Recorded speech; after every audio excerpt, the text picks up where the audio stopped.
নাহমাদুল্লাহ তাআলা ও নুসল্লি আলা রসুলিহিল করিম আম্মা বাদ। দর্শক শ্রোতা, মহিমান্বিত মাস রমজান উপলক্ষে সময়ের মাসব্যাপী আয়োজন ইসলাম ও রমজানে আপনাদের স্বাগত জানাচ্ছি। আমি জাকারিয়া হারুন। আজ আলোচনা করব রোজা পালনে আল্লাহ যাদেরকে ছাড় দিয়েছেন। ইসলাম মানবতার মুক্তির একমাত্র শ্রেষ্ঠ ধর্ম। ইসলাম পূর্ণাঙ্গ জীবন বিধান। মানুষের জীবনের সকল বিষয়ের সমাধান রয়েছে ইসলামে।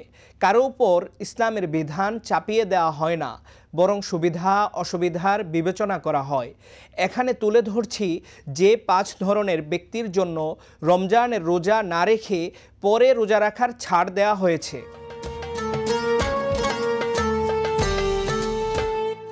মহান আল্লাহ পবিত্র কোরআনে বলেন, ওমান কানা মিনকুম মারিদান আও আলা সাফারিন ফাইদ্দাতুম মিন আইয়ামিন উখার ইউরিদুল্লাহু বিকুমুল ইউসরা ওয়া লা ইউরিদু বিকুমুল উসর। আর যে লোক অসুস্থ কিংবা মুসাফির অবস্থায় থাকবে সে অন্য দিনে গণনা পূরণ করবে। আল্লাহ তোমাদের জন্য সহজ করতে চান, তোমাদের জন্য কঠিন চান না। মুসাফির সফর থেকে যখন মুকিম হবে রোজাগুলোর কাজা রাখবে। তবে যদি মুসাফির সফর অবস্থায় কষ্ট না হয় তবে রোজা রাখাই উত্তম। মুসাফির ব্যক্তি সম্পর্কে আনাস রাদিয়াল্লাহু তাআলা আনহুকে জিজ্ঞাসা করা হলে তিনি বলেন, যে রোজা রাখবে না সে অবকাশ গ্রহণ করলো, আর যে রোজা রাখলো সে উত্তম কাজ করলো।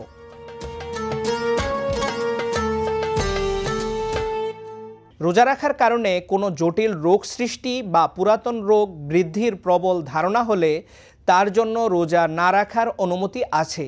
সুস্থ হওয়ার পর কাজা করে নেবেন।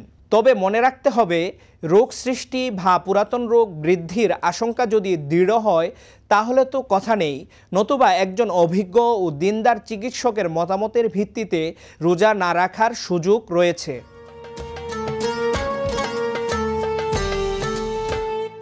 বিখ্যাত তাবি হজরত সাবেত বুনানি রহিমাহুল্লাহ বলেন, হজরত আনাস ইবনে মালিক রাদিয়াল্লাহু তাআলা আনহু যখন বার্ধক্যের কারণে রোজা রাখতে সক্ষম ছিলেন না তখন তিনি রোজা না রেখে ফিদিয়া খাবার দান করতেন।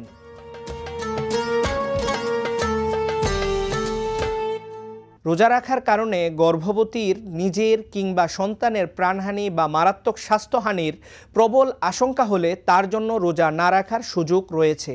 তবে পরে এ রোজাগুলো কাজা আদায় করে নিবে। হাদিসে আছে, মহান আল্লাহ মুসাফিরের জন্য রোজার বিধান শিথিল করেছেন এবং নামাজ কমিয়ে দিয়েছেন, আর গর্ভবতী ও স্তন্যদানকারীর জন্যও রোজার বিধান শিথিল করেছেন।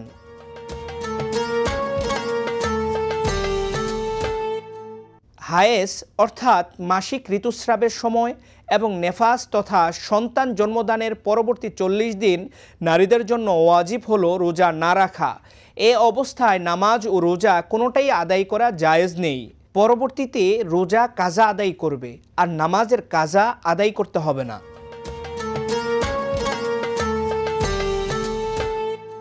অসুস্থতা, বার্ধক্য ইত্যাদি শরীয়তসম্মত কোনো সমস্যার কারণে কেউ রমজানের রোজা রাখতে সক্ষম না হলে সে পানাহার করতে পারবে।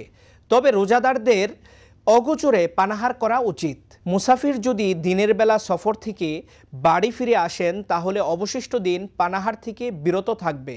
তদ্রূপ দিনের বেলা কোনো নারীর ঋতুচক্র বন্ধ হলে অবশিষ্ট দিন পানাহার থেকে বিরত থাকবে।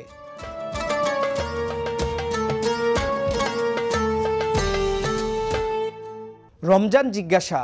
প্রিয় সুধী, রমজানের রোজা সঠিকভাবে পালনের জন্য রমজান সম্পর্কিত গুরুত্বপূর্ণ মাসালা জানা জরুরি। তাই এ সংক্রান্ত 2টি মাসালা এখানে উপস্থাপন করছি। একজন জানতে চেয়েছেন, থুতু গিলে ফেললে রোজা হবে কি? রোজাদার যদি থুতু গিলে ফেলে এতে তার রোজা নষ্ট হবে না, এমনকি থুতুর পরিমাণ অনেক বেশি হলেও রোজা ভাঙবে না।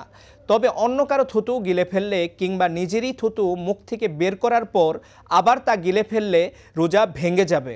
আরেকজন জানতে চেয়েছেন, ভুলে কিছু খেয়ে ফেললে রোজা ভেঙে যাবে? ভুলবশত পানাহার দ্বারা রোজা ভাঙে না, তবে রোজার কথা স্মরণ হওয়া মাত্রই পানাহার ছেড়ে দিতে হবে এবং মুখ থেকে খাদ্য বের করে ফেলতে হবে।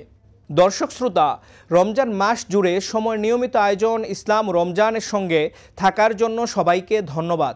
পরবর্তী পর্ব দেখার আমন্ত্রণ জানিয়ে এখানেই শেষ করছি। আসসালামু আলাইকুম ওয়া রাহমাতুল্লাহি ওয়া বারাকাতুহু।